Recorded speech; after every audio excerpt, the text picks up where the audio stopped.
Isang pinagpalang araw sa inyong lahat. Tayo po'y magninilay sa salita ng Diyos, ang pinagmumulan ng awa at tawa ng ating buhay, ang salitawa.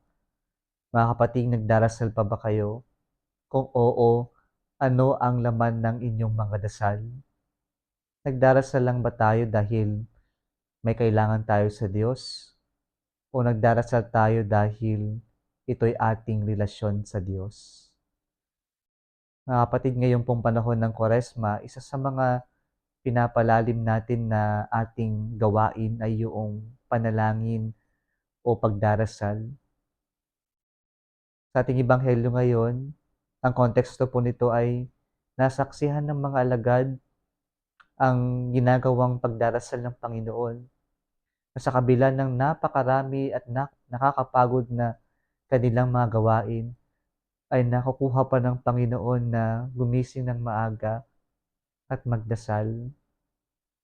And so, the disciples requested Jesus to teach them how to pray. At ito po yung ating ebanghelyo ngayon. Unang-una pong pinapaalala sa atin mga kapatid, na sa pagdarasal, we don't find time. Yung maghanap tayo ng panahon na magdasal kasi hindi tayo makakahanap. Pero kapag magdarasal tayo, we make time to pray.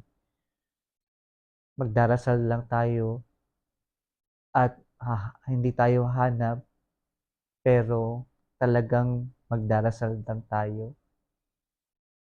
Gagawa tayo ng panahon, ng oras para magdasal. Sa panalangin po, tinuturo ng Panginoon sa atin hindi kung ano ang kailangan nating sabihin sa ating mga panalangin, bagkus kung ano yung manner or attitude natin sa panalangin. At ano itong mga ito na tinuturo sa ating ebanghelyo ngayon? Una, yung sincerity.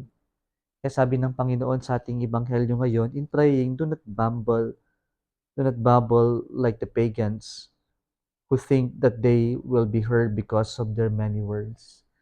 Panalangin, hindi naman padamihan ng salitang masasabi o binabanggit natin na minsan wala namang kabuluhan.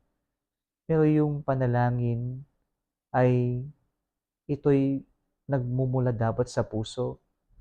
Ito ay mayroong sinseridad kasi alam naman ng Diyos kung ano yung ating ipagdarasal bago pa natin buksan yung ating mga bunganga. Pangalawa, ang panalangin ay isang komunikasyon natin sa Diyos. Ibig sabihin po ng healthy communication or dialogue, one is praying, or talking, one is listening, vice versa. Sa panalangin, hindi lang tayo nagsasalita.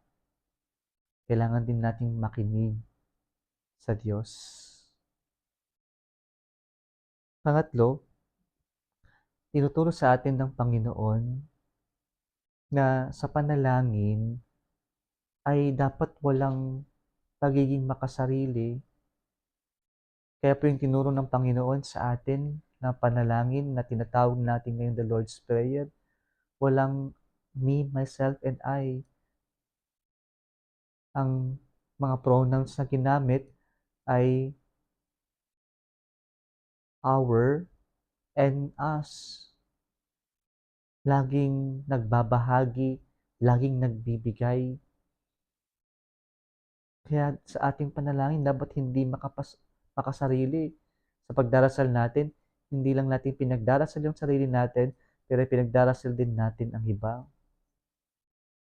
Panghuli na ating pwedeng pangnilayan sa panalangin ay yung kahalagahan na makilala o makita natin na sa pagdarasal ay mahalaga yung pagpapakumbaba at pagtitiwala. Pagtitiwala, sabi natin, your kingdom come, your will be done, hallowed your name.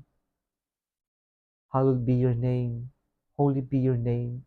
And so we are in praying, we humble ourselves in front of the Lord, in the face of the Lord. At the same time, we are full of trust that in the goodness, in the mercy and providence of God, our prayers will be heard. Our prayers will be granted by our God. Kaya sa pagdarasal natin, napakahalaga ng pagpapakumbaba at ng pagtitiwala sa Diyos. Nawa mga kapatid, sa ating pagdarasal, makita natin na ito'y relasyon natin sa Diyos. Nagdarasal tayo kasi meron tayong pananampalataya at yung pananampalataya na yan ay ang ating relasyon sa Diyos. Kung nagustuhan mo ang video na ito, huwag kalimutang mag-like, i-share at mag-subscribe sa Salitawa Facebook page and YouTube channel. Muli isang pinagpalang araw sa inyong lahat.